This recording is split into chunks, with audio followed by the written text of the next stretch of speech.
Hi guys, and welcome to another team review episode. So it's been a little while since we put one of these episodes out, but enough time has passed. So here we are. So basically, before we get into the new team and what I've kind of put together for this week, I'll just quickly explain. So last week I put a team together in preparation for this episode. I practiced with it, I felt really good with it, and I thought it's brilliant because it's a lot of suggestions that I've had from people on the channel. You guys have suggested things and I've put that into practice with this team. But the thing is, we have the International Challenge coming up, which is a Wi-Fi tournament. By the way, you can all kind of enter if you want. Just visit the Global Link website, follow the instructions there, and you can enter participation to play in that this coming weekend. It starts on Friday, runs on Friday, Saturday, and Sunday. You play 15 battles per day, and then depending on your results, you get put into like a ladder ranking system based on your results. So the reason I haven't got this team here today is because I feel like, and it's not because I'm trying to hide the team or anything like that to kind of benefit myself. I'm not in the running for a Worlds invite this year, so it's not giving me any benefit at all. But I just feel if I can, I'd rather go into the International Challenge, play it, because I'm going to record every single game of it, and I'd rather go into it and perform well, because I feel like that is going to benefit you guys watching this video way more than me going into it and kind of pulling out a mediocre result. Because you guys want, I imagine most of you guys that are watching this want to improve how to play Pokemon and want to improve results and things like that. So what I kind of have in my head is if I do better in that in the tournament with a team that I've put together that I feel really confident with, then it's going to only benefit you guys. And then I can do a similar sort of video to this and show you how to put that together and how it operates and my thinking process behind why I chose certain things and how it did. Now, I hope I'm not jinxing myself by kind of saying this now and then I bomb in the competition and then it all kind of goes to waste. But I do feel confident with it. I'm not trying to hide anything like that. I just want to provide better content for you guys.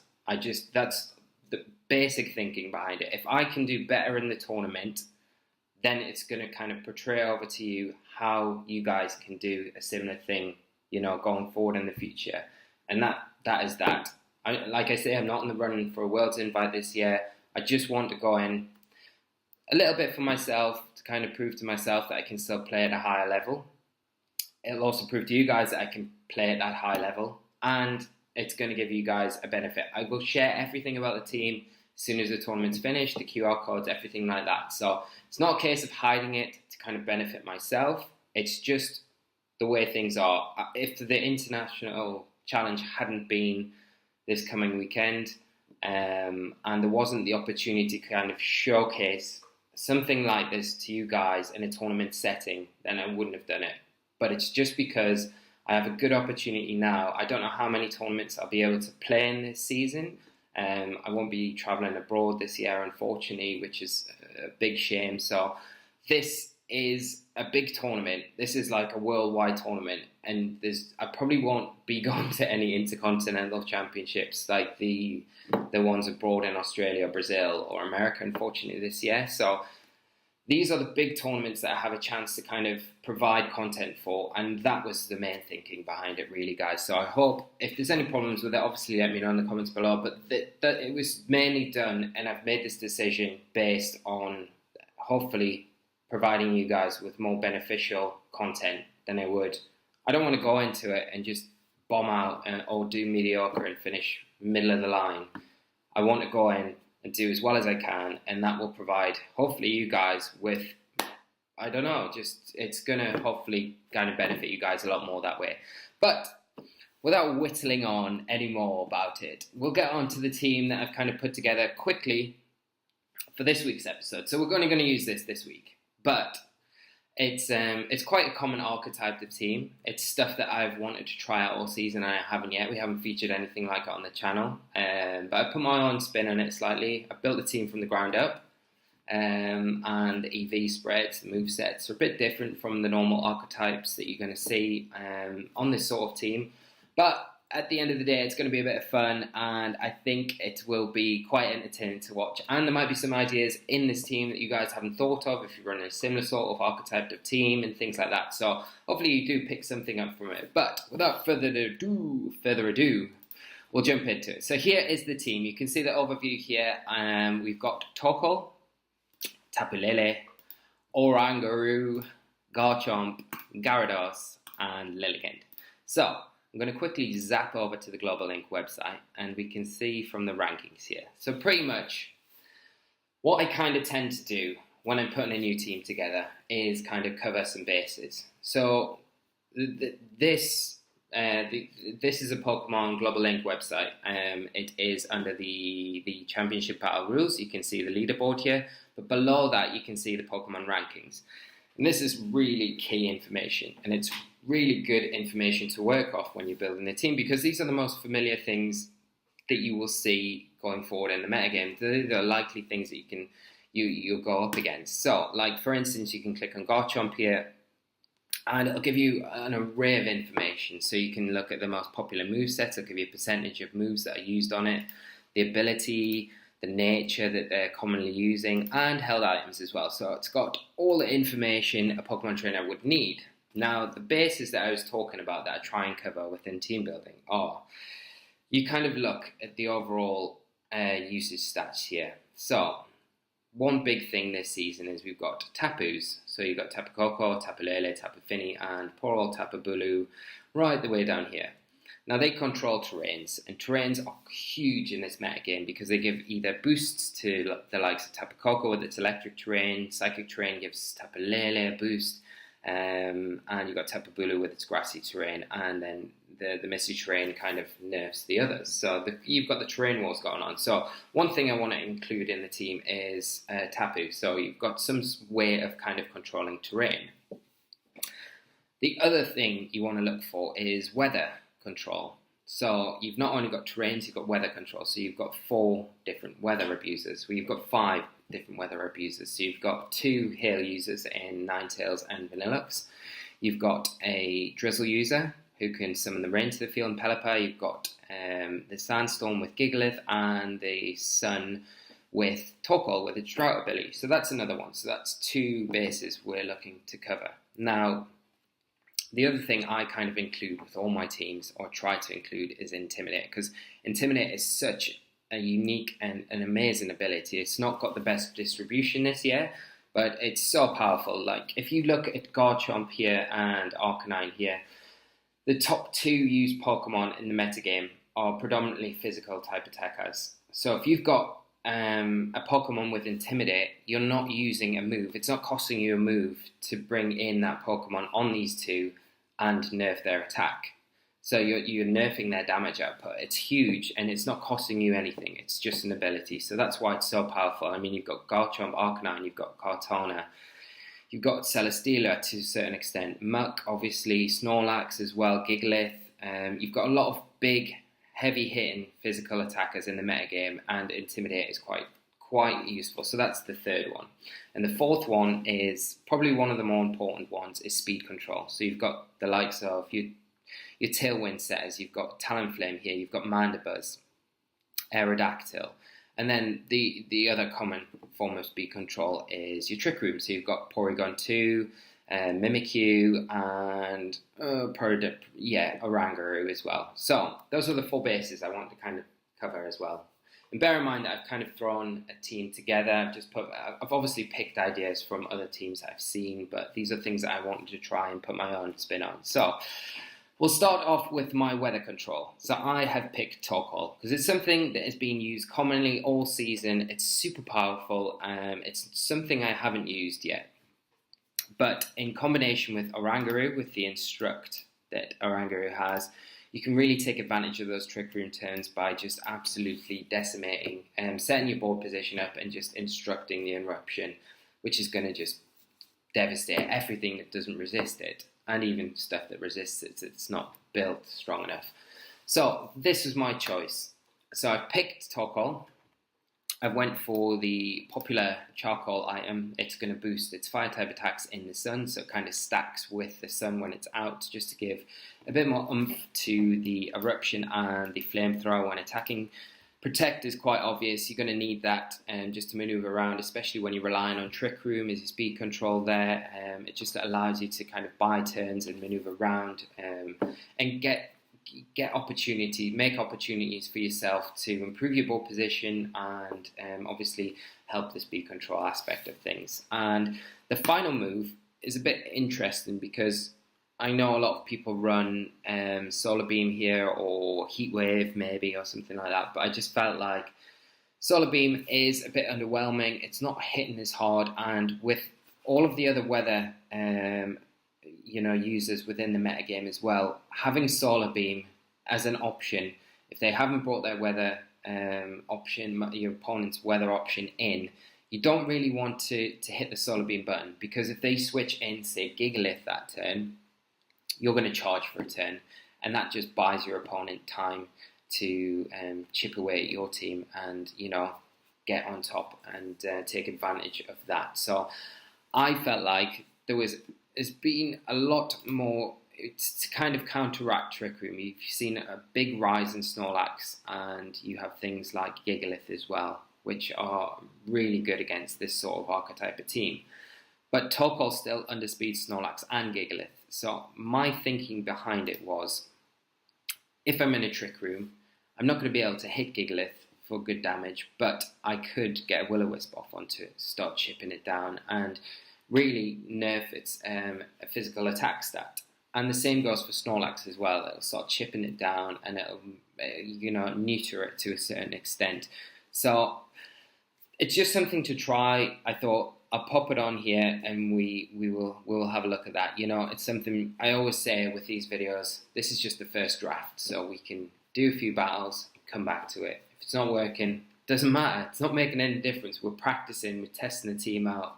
You put these ideas onto test. Don't shy away from testing things, because, you might surprise yourself and think, that idea actually works. So just go for it. And if it doesn't work, it doesn't matter. It's not a big tournament. You're not testing these things in a big tournament setting and an important event.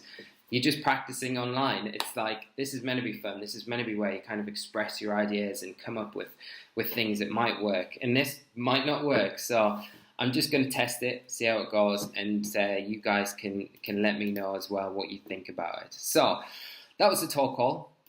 Now we'll quickly just cover some damage calculations. So the EV spread that we've got with Torkoal is 252 HP, 44 defense, 116 special attack, and 96, it should be 92 special defense. So we've got 4 EVs left over, but not to worry too much about that. Now, one big calc that I kind of wanted to make sure that I could survive. It's not going to be crucial, but it's nice knowing that you can survive some big attacks. If you look at the most popular Pokemon in the format at the minute is Garchomp. And the most common item it's carrying at the moment is the Ground Z move, the Ground Room Z, so the Tectonic Rage. So with Gyarados supporting with the Intimidate, as long as I can get myself in a position where I've got the Intimidate off onto the Garchomp and I've got my Torkoal out in the field, I don't need to worry too much about being KO'd in one hit by the Tectonic Rage. So it means, for instances where I'm in a Trick Room and I've got the Intimidate off onto the Garchomp, and let's just say, for this example, they've got Assault Vest Kartana next to it. Now, in most situations, I'd get one shot by the Tectonic Rage, and I wouldn't be able to get that Fire type attack off onto the Kartana. Or even if I was in a Trick Room, I'd be able to get the Fire type attack off onto the Kartana, but then my Torkoal would go down to the Tectonic Rage. As long as I've got the Intimidate off, I am always surviving the Tectonic Rage, and it's not at much cost. It's 44 defensive EVs, so it's not even at much cost at all. If we take the Z move off and we get the Intimidate on, we're turning Earthquake from a Garchomp on a double target into a 3-hit KO, so that's great. Other damage calcs I looked at were Tapu Koko, so we've got Gigavolt Havoc from a timid Tapu Koko. It's always going to be a 2-hit KO, so we're always going to be able to survive that. And an eruption, as long as we've got full health in a trick room, we're always going to pick up the KO with the eruption. So that's nice. And obviously the flamethrower is doing decent enough damage anyway. So we should, in a trick room setting, be able to take on a Tapu Koko one-on-one, even if it is attacking with the Z electric move, the Gigavolt Havoc. So that's another little bit of investment information there. Another thing that we can always survive, well, most of the time, and this is an acceptable calculation, 6.3% chance for a Tapu Lele in a psychic terrain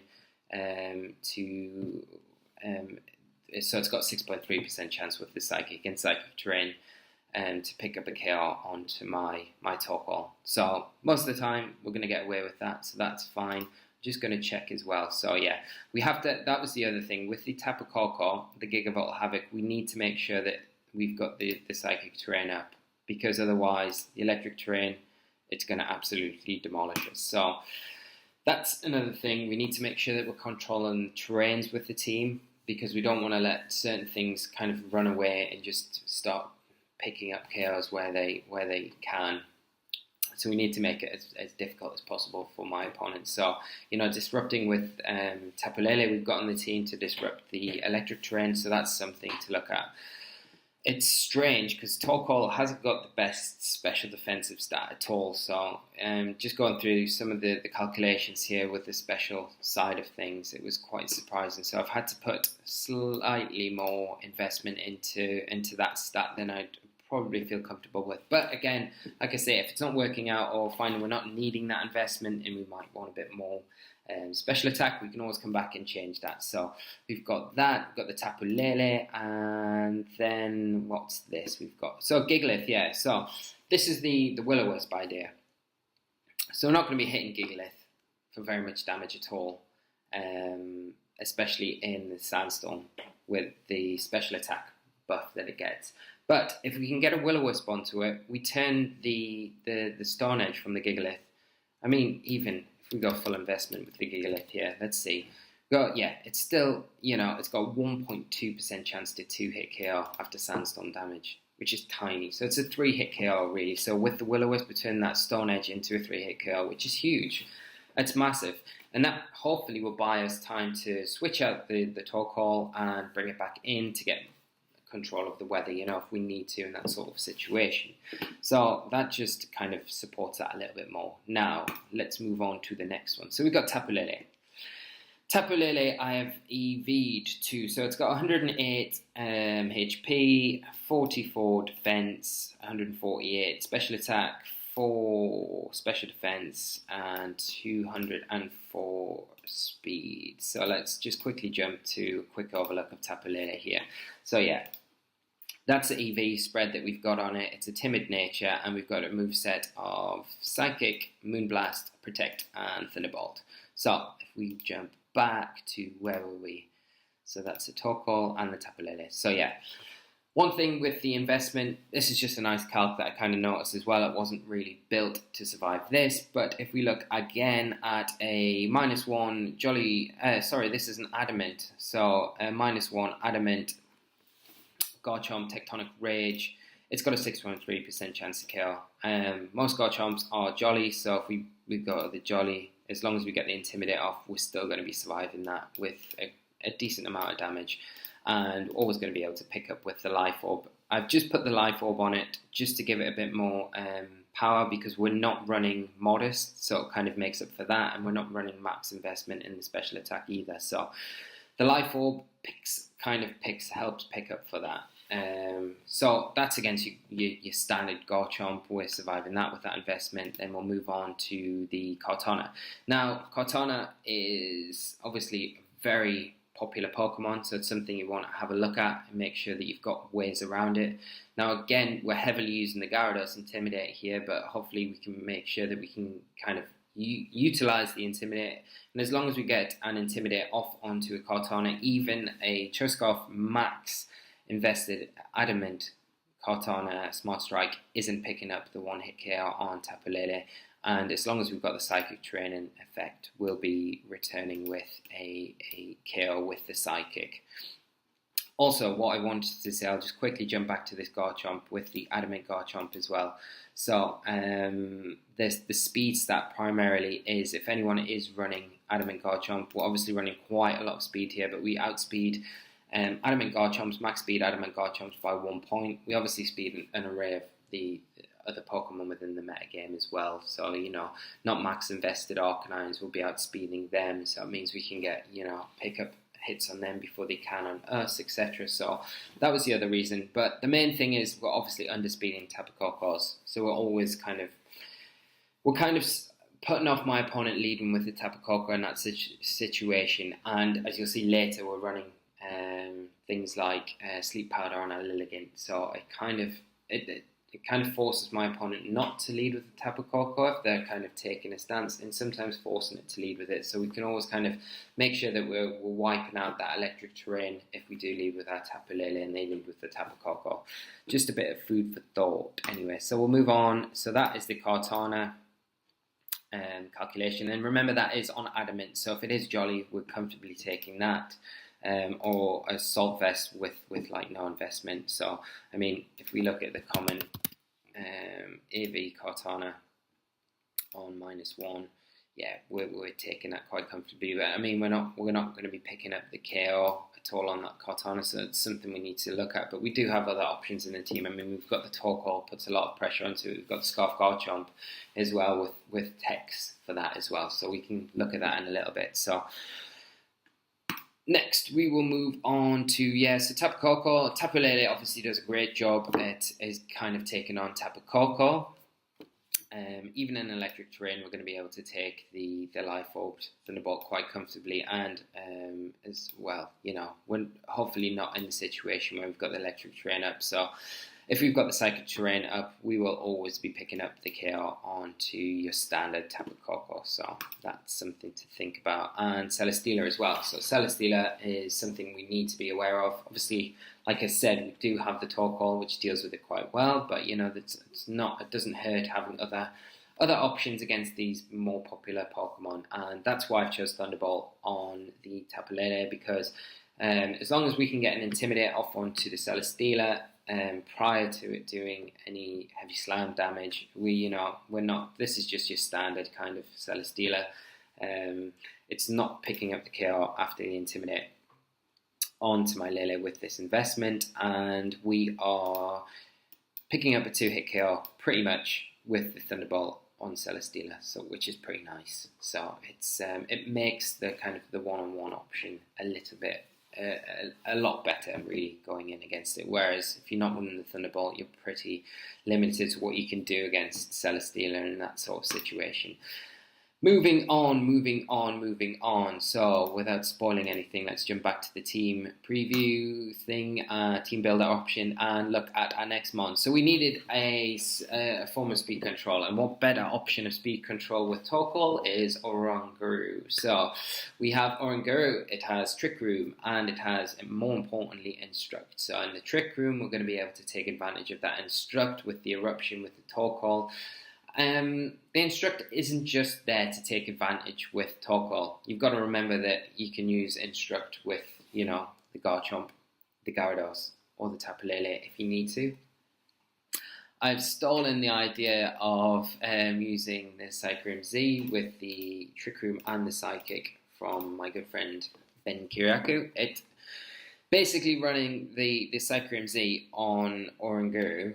It means that Mucks aren't as threatening, Harayamas aren't as threatening with the knockoff because they're not knocking off an item, so the move isn't doing as much damage, and you've got two options. So if you suspect your opponent to carry Taunt and you expect it to go for a Taunt, you can Z Trick Room, guaranteeing the Trick Room goes up, which is huge in that sort of situation because they're kind of probably at that point putting all of their eggs into one basket and thinking, I need to get the Taunt off, I'll get the Taunt off onto Oranguru.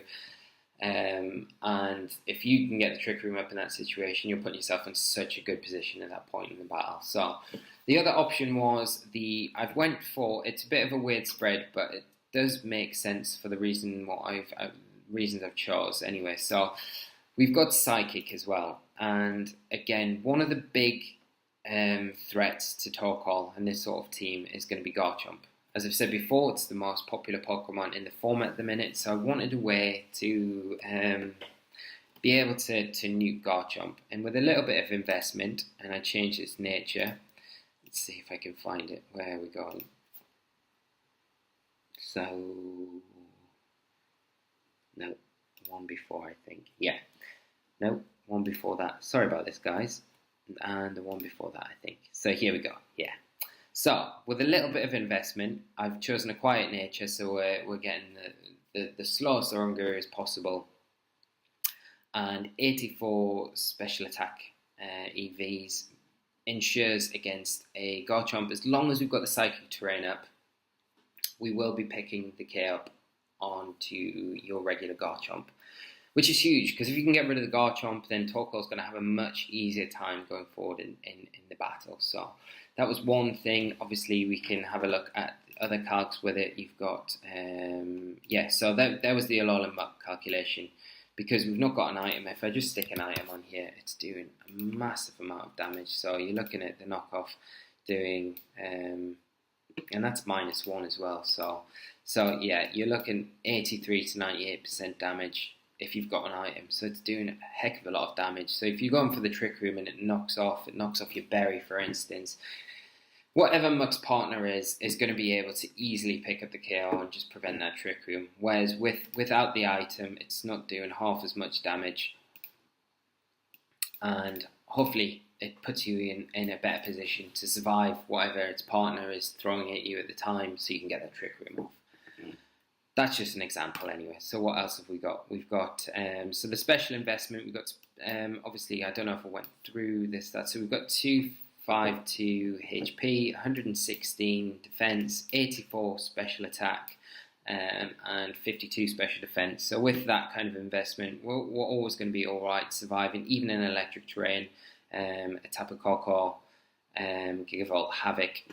And I just went for that because if you look at if we look at the global link and look at the more popular special attackers in the metagame, you've got Tapu Koko, which is threatening. Tapu Lele, its big offensive move is going to be Psychic, so it's going to be hitting you for not very effective, so you don't need to worry about that too much. Tapu Fini, again, isn't really hitting too hard. Porygon 2 is not hitting very hard. Ninetales. So you kind of go down, and there isn't really much outside of that I felt like on the special side I needed to really calc against. It's more the physical side of things that I wanted to make sure that I could survive against. But again, we have Intimidate support with Gyarados if we really need it, so that is an option we can kind of bring to the match. So that was the Oranguru.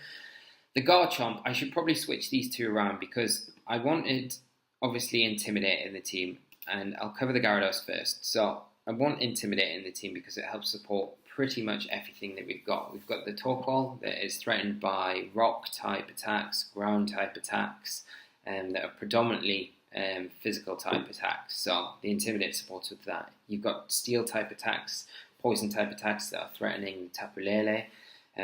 So again, Intimidate helps with that. The Oranguru, I've just went through one of the biggest threatening special type attackers that you kind of get from that top 10. There are obviously other ones, but it's threatened more, I would say, from physical type attacks, like your knockoffs and other things like that. So again, Intimidate supports that. So Intimidate is hugely important for a lot of members of this team. I didn't want to include Arcanine. It's kind of doubling up a fire type attack. It's doubling up the ground and the rock and the water weakness of the Torkoal. So this is why I kind of picked Gyarados, because it's a nice switch in for Torkoal. If there are any ground type attacks coming, I can switch in Gyarados. For those, I can switch in Gyarados for the water type attacks that are possibly coming in on it as well. So it does provide a lot of support, and even the rock type attacks that are coming in, at least with the Intimidate, it makes it a little bit easier switching Gyarados in on those than it does, in other situations. So Gyarados was my kind of pick for that. I've went for quite a standard moveset with Waterfall. We've got the Water MZ on there. We've got the Ice Fang. It kind of covers Garchomp again. So you're covering both the top two used Pokemon in the metagame between Arcanine and Garchomp. Between those two moves, the Ice Fang's going to be hitting Garchomp super hard. the waterfall is going to be doing a lot of damage to the Arcanine. We just need to make sure that we've not got the sun up when we're taking advantage of the waterfall and the Waterium Z. You know, there is conflictions there, but you just have to manage the field a bit better as well. So, and it's nice switching against, you know, if we see any rain, Pelipper, Golduck combinations, Gyarados can come in those situations, just as a nice switch in and start helping me kind of maneuver the board around a bit better. So they were those reasons. Gyarados seemed like a good pick for that. We've got Dragon Dance on it, so it's another form of speed control, boosting its attack, boosting its speed, and Protect just to help me kind of maneuver around. So we've got this interesting EV spread here, and if I can find it, probably isn't. So yeah, so we've got so here's the Gyarados EV spread. So we've got 60 HP EVs, 156 attack, 4 defense, 108 special defense, and 180 speed with a Jolly Nature. So basically, after a Dragon Dance, it means I'm going to be outspeeding Pheromosis by one point. That's not, I think it's just neutral, so like Adamant, Modest, Pheromosis by 1 point. So that's mainly why for that particular speed stat. Obviously, everything under that we're going to be outspeeding as well, so that's fine. The other big investment that I've got is 156 attack EVs. So on a -1, the Hydro Vortex is always going to be picking up a KO onto a 252 invested Arcanine. The special attack, this is just a nice calc to kind of take with it. You know, a lot of Arcanines nowadays are running the Wild Charge. We don't have any Lightning Rod user in the team. We've got a nice switch in to Garchomp for any electric type attacks coming in on it. But the other thing was, if it is a Jolly 252 Arcanine, the Wild Charge on -1 is always going to be a 2-hit KO. So we will survive that. So max invested Jolly Arcanines, which will likely obviously be outspeeding the Gyarados, but be able to get that off first. We will survive it on -1, which is pretty nice. Obviously Adamant, it does change the outcome of that slightly, so it does change it to a 43.8, so it's just below 50%, so it's kind of just in our favour, so it's not a clean one-hit kill. So that's something just to bear in mind as well, but that was one of the calcs there. I don't know if I went on with that. No, I went. So the HP and special defense investment is specifically for Tapu Lele, because I can't change the Psychic Terrain, because I'm running Tapu Lele myself. So I've got the Psychic Terrain up. My opponent's got a Tapu Lele. I can't do anything about changing the terrain in that situation. So that's one of the main things. Tapu Koko is another story, because Tapu Koko against Gyarados is just going to be doing so much damage anyway. It's going to mean that I'm going to really have to switch out or move my board position around. And Gyarados isn't really that kind of Pokemon that you want to be bringing against the Tapu Koko without a Lightning Rod support anyway. So Tapu Lele was mainly the thing that I wanted to kind of calc against. So if I pop a Life Orb on this Tapu Lele, you can see that a Psychic and a Psychic Terrain with the 60 HP and 108 special defense is always going to be a 2-hit kill. So it means that I can always survive that Psychic, which is pretty nice, you know, in those situations where I need that kind of survive and just recycle the Intimidates and etc., stuff like that. So that was quite nice. And then we'll move on to the Garchomp. So the thing is with the Gyarados, so I wanted the Gyarados, but I want to be able to protect it. I don't feel like I've got enough room in the team to include like something like Marowak or Togedemaru. So one thing I did think of to kind of deal with the threatening electric type attackers for Gyarados, because Gyarados is so pivotal to the team with the Intimidate, it's so important. I need to make sure I'm protecting it correctly.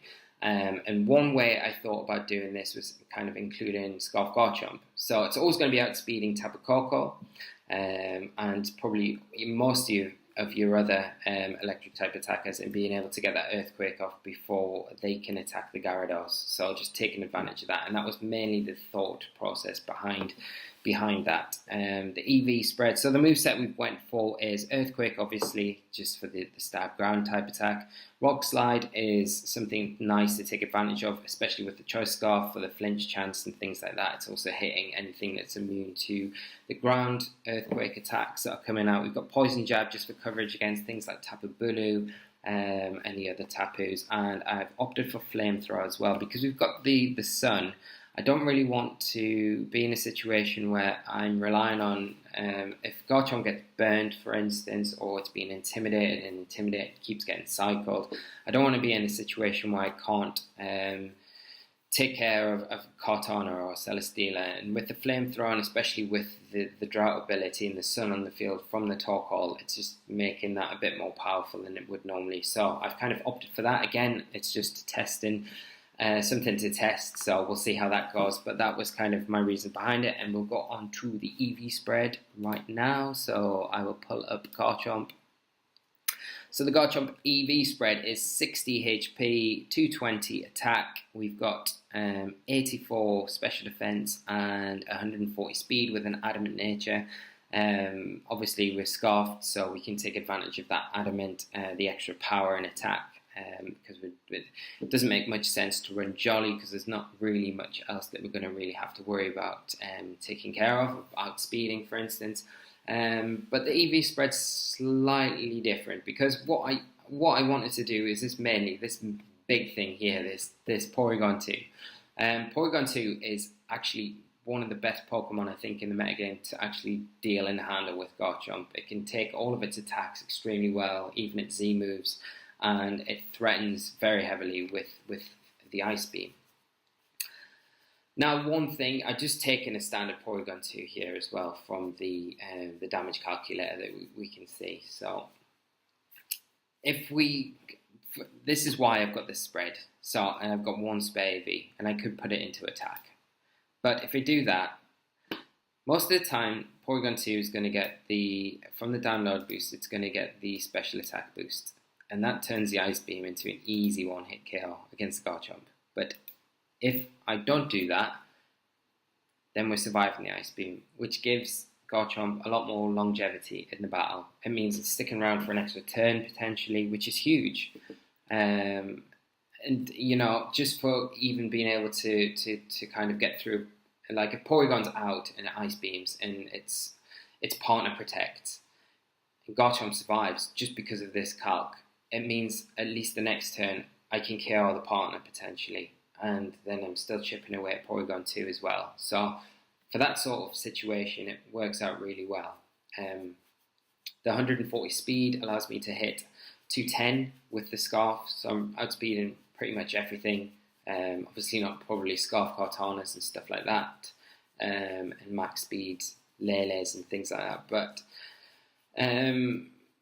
I'm not really too worried about that sort of thing because we do have the Trick Room element in the team, so we can kind of handle those. And we've obviously for Scarf Cortana and things, we've got Gyarados with the Intimidate, we've got massive threats in the Torkoal and things like that, so it's not too much to worry about. But this was one thing I wanted to kind of concentrate on, and the rest of it I just dumped in attack just to kind of maximise damage output really. So that was the Garchomp kind of in a nutshell. We've covered the Gyarados, so obviously Garchomp with the Scarf helps protect the Gyarados, who's pivotal to the rest of the team with the Intimidate. Obviously helps cover a lot of other fire type attackers, ground types. It helps cover Garchomp with the Ice Fang, and it's got the Dragon Dance to kind of go with that to boot. So that leaves us with our last slot, and my last slot went to Lilligant, and it just makes sense, doesn't it? Lilligant with Torkoal makes sense. A lot like Oranguru, Lilligant is a very common partner with the Torkoal, taking advantage of the Drought ability, bringing the sun to the field. Lilligant has the Chlorophyll ability, so its speed is doubled under the sun, making it outspeed pretty much everything. So yeah, you've got the After You support, which allows you to get quick eruptions off. It's pretty self-explanatory. I have opted to go for the Grassroom Z, with Leaf Storm, got Protect and Sleep Powder for just additional support, and including Lilligant in the team obviously gives me that nice fire, water and grass core as well to kind of work around. So that was that reason. The speed obviously allows me to outspeed, I think if you look at Adamant max speed Kartanas, we outspeed them by 1 point, so we're not going to be able to do much against them, but it means I can get an After You off, and then the Torkoal is going to be moving before that Scarfed Katana, for instance. So the main things were the special attack investment here, because one of the big things I wanted to make sure, again, Garchomp is such a big threat to a lot of the team working correctly. It can do a lot of work against the Torkoal and other members of the team. I wanted to have ways to really nuke it from various angles. And with the Leaf Storm and the Bloom Doom, with the Modest and this number, so 236 special attack EVs with a Modest nature, allows you to pick up a one-hit KO on all standard Garchomps. So that was nice. I think if we look at Kartana, I think the investment allows us, so we're easily surviving anything from a Kartana can throw at us. So Tapu Koko, let's have a quick look at Tapu Koko. It's not really doing anything, even with the Life Orb and the Electric Terrain, and our Z move, our Leaf Storm, is easily picking up a KO onto the Tapu Koko. If you look at Tapu Fini as well, just for something else to look at, to cover, Z-Move is easily picking up the KO on your standard Calm Mind Tapu Fini variants, and it just gives us a bit better options. Let's have a quick look at Tapu Lele as well, because I think the special attack investment allows us to, no it doesn't, but we've got a 12.5% chance to pick up a KO on a Tapu Lele. That's not the worst, but it's not the best either. So that's something we need to look out for. But then again, we do have the After You Eruption combination that we can kind of go for. We've got the Trick Room element as well, so it's not like we're relying on Lilligant to be able to pick up the KO on these sort of things. It's just nice to know damage calculations on some of the big Pokemon. So Arcanine is something that you kind of want to look out for, but then we do have the Sleep Powder, and if we have a quick look at Arcanine here and have a look at its common held items, you can see that has it got safety goggles. So safety goggles isn't even a common used item on it, so we don't really need to worry about that too much. We obviously need to worry about the Tapu Koko for running the Sleep Powder, because if it gets the Electric Terrain up, or the Tapu Fini gets the Misty Terrain up, we're not going to be able to put things to sleep. But with the Tapu Fini and the Tapu Koko, we have the Z Leaf Storm, which pick up the KO on both common sets, so that's fine. It would just be the Lele that we'd need to be kind of a little bit more careful about. But that kind of rounds the team up.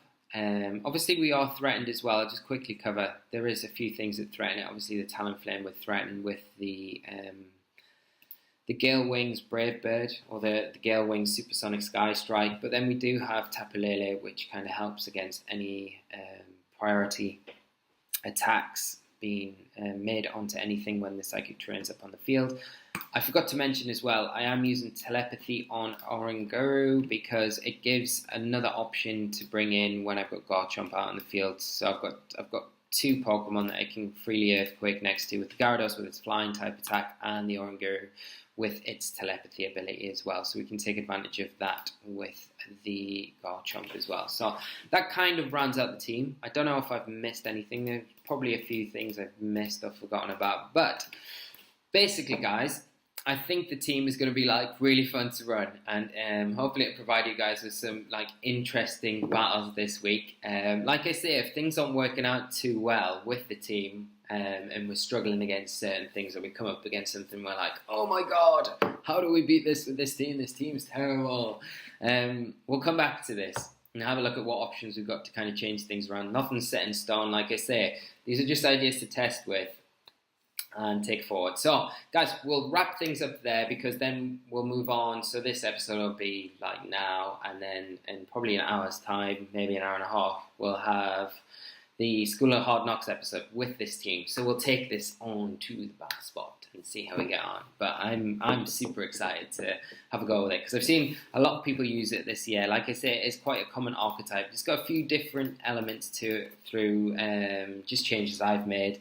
So hopefully they do work and catch people off guard a little bit. It is best of one situation, so you never know. But I think we could have some real fun with this team. I'll put the Pastebin of the team in the comment section below. So if you want to test it out, just check any of the EV spreads over or anything like that. You can check them in the comment section below.